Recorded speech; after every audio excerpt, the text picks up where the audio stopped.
Alright, magandang araw sa inyong lahat mga kapatid at muli magbibigay na naman tayo ng panibagong reaction, video, commentary, opinion, criticism at kung ano-ano pa mga kapatid. At ang videong panonoorin natin ngayon ay mula-muli kay Melvs Castle. Basahin muna natin yung title. Iyak si Mao-Ning, nagulat sa balitang to, missile ng AFP i-deliver na? China naduduwag na agad mga kapatid. Yan binasa lamang natin mga kapatid. Eto, panonoorin natin mula kay Melvs Castle. Samahan ninyo ko mga kapatid at magbigay tayo muli ng reaksyon, opinion at syempre komentaryo sa mga videong mapapanood natin ngayon. Kung bago ka pa lamang dito, huwag mong kalimutan mag-subscribe. Click mo na rin ang notification bell at syempre kay Melvs Castle na rin mga tol. Nilagay ko po ang link sa description sa ibaba. Alright, so wag na natin patagalin pa. Panoorin na natin to mga tol. Patay ang China sa balitang ito. Nako. Pangulong Bongbong Marcos Jr. nakatakdang pirmahan ang national budget for 2025. December 30, di ba? Ang kinakatakot ng China dyan, included sa budget ang pagbili ng F-16 fighter jet, KF-21 stealth fighter jet, at 2 missile corvette. Pero ang pinaka-inaalmahan ng China ang Typhoon missile ng US Army. Actually mga tol, sa sobrang pag-alma ng China dito sa Typhoon missile mga tol, nakakapagsalita na sila ng hindi ka paniwala. Para na silang sinasapian mga tol. Ano sabi ng China? The world need is peace, not a mid-range missile. Sabing ganun mga tol ng China. Sa China mismo nang galing ang sabing ang pananalitang ganun. Tapos si Secretary Gibo Chodoro daw parang Cold War mentality. Sabi nilang gano'n, The world need is peace, not a mid-range missile. Sana sinasabi nila sa sarili nila yan, The world need is peace, not a nuclear warheads. Kasi yun ang patuloy nilang ginagawa. Diba? Hindi harassment, hindi pagbangga, panunutok ng laser, pangwa-water cannon. Yun ang patuloy nilang ginagawa. At saka yung mga nuclear arsenal nila mga tol, palago ng palago, palaki ng palaki. Pinaparada nila ng paulit-ulit para ipakita sa mundo kung gaano na sila kalakas. Tapos sasabihin nila the world need is peace. Sa kanila pa talaga nang galing Ayaw ng China bumili tayo ng ganyang klaseng kalakas na missile system. Once kasi na mapirmahan na at marilis na ang budget ng pondo neto, magiging out for delivery na agad ang missile system dahil available naman to sa US Army inventory. Again mga kapatid, hindi natin alam kung ibabalik ni PBBM yung tinapyas na budget ng AFP. Pero ang sabi naman ng AFP mga tol ay ibalik man o hindi mga tol, mananatili naman ng kanilang loyalty at hindi naman daw maaapektuhan ang modernization program ng ating sandatahang lakas. But again mga tol, tulad nga ng lagi nating sinasabi, sana makita ng presidente mga tol kung ano yung tama at mali na nakikita rin naman ng mga mamamayang Pilipino. Diba? Ang dapat bigyan ng priority syempre number 1 yung edukasyon mga tol. Tapos yung AFP syempre wag mawawala yun at wag sanang mako-compromise yung budget nila para sa kung ano mang paglalaanan pa ng ibang budget na hindi naman importante, hindi naman urgent, hindi naman sobrang nangangailangan talaga katulad na lamang ng mga ayu-ayuda na yun, hindi naman urgent yung mga yun. Diba? Gandang regalo ni Pangulong Marcos to sa China. Missile na kayang pasabugin ang China. Pero iginiit ng Philippine Army na hindi ito gagamitin sa offensive attack ng AFP for defensive purposes only. There are negotiations because we see its feasibility and adaptability. Yeah. The Army was tasked to come up with plans. Come up with plans to contribute to the comprehensive archipelagic defense. And one of our input is to be able to defend this land is through this type of platform. Yung mid-range mga tol, missile, kahit na sobrang dami nating ganyan, kung ikukumpara natin yan mga tol sa nuclear warheads ng China, no match pa rin tayo. Yan tatandaan natin mga tol kasi hindi naman nuclear tong Typhoon missile na to eh. 'Di ba? Kaya lang niya magpakawala ng mga mid-range capability missile, Tomahawk missile. Kaya niya magpakawala ng ganun. Pandepensa natin 'yun sa natin, sa bansa natin. Pero kung totoo ang mga missile ng China at hindi tubig ang laman, 'di ba? Tulad na lamang nung nabalita dati na tubig lang daw ang laman ng mga missile ng China. Kung totoo man yung mga missile nila at talagang alam mo yun, nuclear, hindi pa rin tayo mananalo kung ang gamit lang natin ay mid-range capability missile.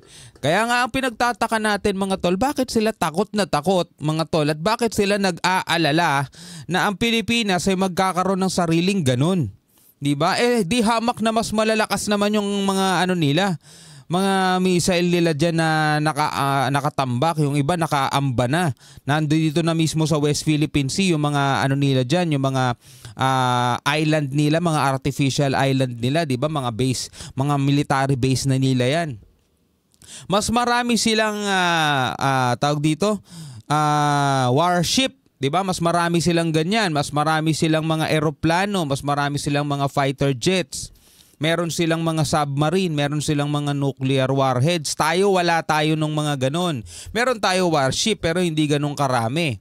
'Di ba? Wala tayong submarine, wala tayong nuclear mga tol. Pero 'di ba, kabadong-kabado sila dito sa natin. Balak natin. Balak pa nga lang 'to hindi pa tayo nakakabili. Meron nang naka-deploy dito sa Pilipinas na mga Typhoon missile. Sa US naman 'yon mga tol at hindi pa rin inaalis kahit na paulit-ulit na binabatikos ng China yan at inaalmahan nila at paulit-ulit nila sinasabing alisin nyo na yan, di ba? Kung mapapansin mo, takot na takot sila mga tol, no? Hindi kaya totoo yung naiulat dati na yung mga missile nila kasi puro pan-display lang pero tubig naman daw ang laman imbis na fuel. Siguro totoo mga tol, no? Kung Pasko, galit na galit si Mao Ning. Dito nagbabala na naman ang China. Puro pagbabanta lang kasi ang alam ni Mao Ning.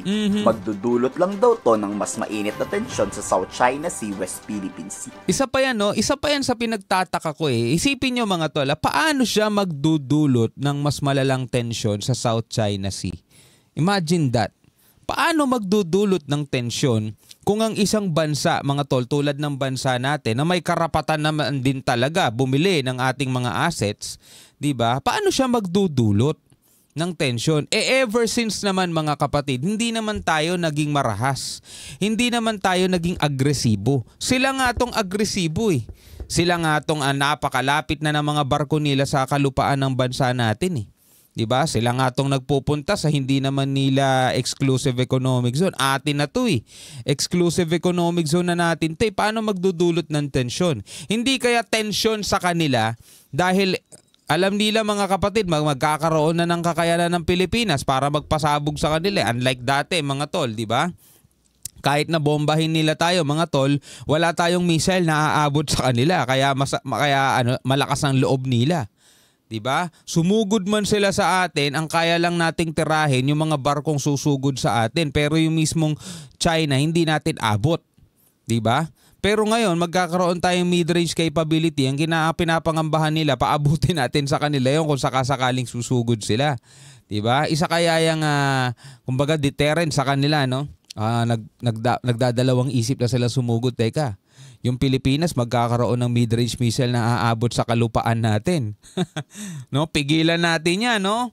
Goyoin na natin lahat na magogoyo natin, no? Tuloy natin. Dahil nagpapalakas ng armas ang Pilipinas sa rehiyon, ang desisyon raw ng AFP ay posible raw na magsimula ng giyera.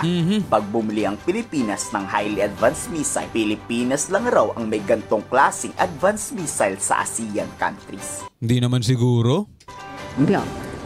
Let me stress again that the Philippines, by bringing in this strategic offensive weapon, at sinasabi niya ni Mao Ning, is enabling a country outside the region to fuel tensions and antagonism in this region. Pinapahintulutan daw natin mga kapatid ang bansang hindi naman kasali sa region na to, which is the US, na kumbaga gasolinahan pa yung tensyon na nangyayari mga tol dito sa region. Kumbaga parang ginagatungan pa ng US, pinapayagan daw nating gatungan pa ng US. Paano papayagang gatungan mga tol? Paano yung sinasabi nilang ganun na pinapayagang gatungan? Bibili nga tayo nun para sa atin. 'Di ba, para sa atin? 'Di ba, paano papayagang gagatungan? Nasa sa atin ang control. At gagamitin lang naman natin 'yon kapag nabaliw bigla si Xi Jinping at sagurin tayo. Nang anong to mga to no? And inside geopolitical confrontation and arms race. O kita mo, may arms race pa silang nalalaman. 是对本国和东南亚各国人民、历史和地区安全极不负责任的选择。 Imbis raw kasi na bumili si Secretary Gibbon ng missile, bakit raw hindi na lang makipag-usap ng maayos sa China? Bakit China? Uutuin nyo naman kami para ibenta ang West Philippine Sea. Sabi nga ni Secretary Gibo Teodoro, hindi daw siya makikipag-usap sa kahit na sino mang kinatawan ng Chinese Embassy. O, edi sa madaling salita ng China mga tol. Saka bakit pa tayo makikipag-usap dyan? Nagsasayang lang tayo ng panahon mga tol. Di ba makikipag-usap tayo sa kanila, ang gusto nila yung sila masusunod. O di asan na pakikipag-usap doon? Di ba? Parang sinabihan lang nila tayo, eto gagawin namin, wag na kayong umangal. O di ba? Wala nang one-sided maniniwala sa iyo, Mao Ning. Ito, what the region need is peace and prosperity. Biruin mo, galing pa talaga sa kanila, not the missile system or confrontation. Ano? What the region need is peace and prosperity. Yun naman pala, alam nyo naman palang peace and prosperity ang kailangan Bakit nandirito mga barko nyo? Bakit di nyo nalang paalisin? Kayo tong labag sa batas at saka kayo tong nanggugulo rito. Diba? Galing mismo sa kanila He once again urged the Philippines to heed the call from regional countries and their peoples. Correct is wrongdoing as soon as possible. Itama daw natin yung mga maling gawa natin. Talagang tayo pinapalabas nilang mali mga tol. So tama yung ginagawa nilang pang water cannon sa atin, pagbangga sa atin, panghaharas sa mga mangingisda, pagpapalipad ng flares ng mga eroplano nila, pagtutok ng mga laser na pwedeng makabulag sa mga tao, 'di ba? So tama lahat 'yon. Kahit na etong West Philippine Sea, sabi ng international law sa Pilipinas, sabi ng UNCLOS sa Pilipinas, sabi ng arbitral ruling sa Pilipinas at walang bisa yung claim nila, pero tama pa rin sila. Yun ang gusto nilang palabasin. O di may mga tama talaga tong mga to.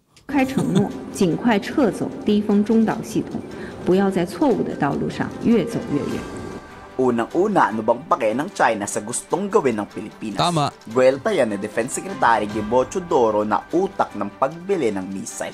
Di raw tayo dapat diktahan ng China kung anong gusto nating bilihing armas. Sinabi na to noon ni Secretary Gibo. Bakit ba natatakot ang China hamak na mas malakas naman ang war capability nila? Tama. O naduduwag lang sila? O baka kasi totoo talagang puro tubig lang ang laman ng nila.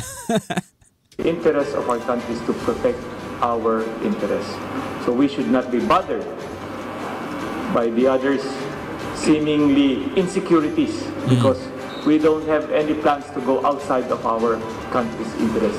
That I believe is very clearly stated by the government's position. Literal na may kinakatakutan ang China. May napatunayan na kasi ang Typhoon missile sa gera. Marami ng base militar ang pinasabog, marami ng kalabang tinulbos. Yung missile ng China, naggamit na ba sa tunay na gera? Yon ang matinding tanong. Bakit kaya takot na takot ang China sa missile na to? Ano sa palagay niyo? Kasi itong Typhoon missile mga tol, subok na to Nagamit na to ng maraming beses. Yung missile ng China, nagamit na ba sa totoong laban? Anyway, bilang isang Pilipino, ano masasabi mo dyan? Comment ka na lamang sa ibaba. Hanggang sa muli, ako nga pala si Shobal D. Peace out.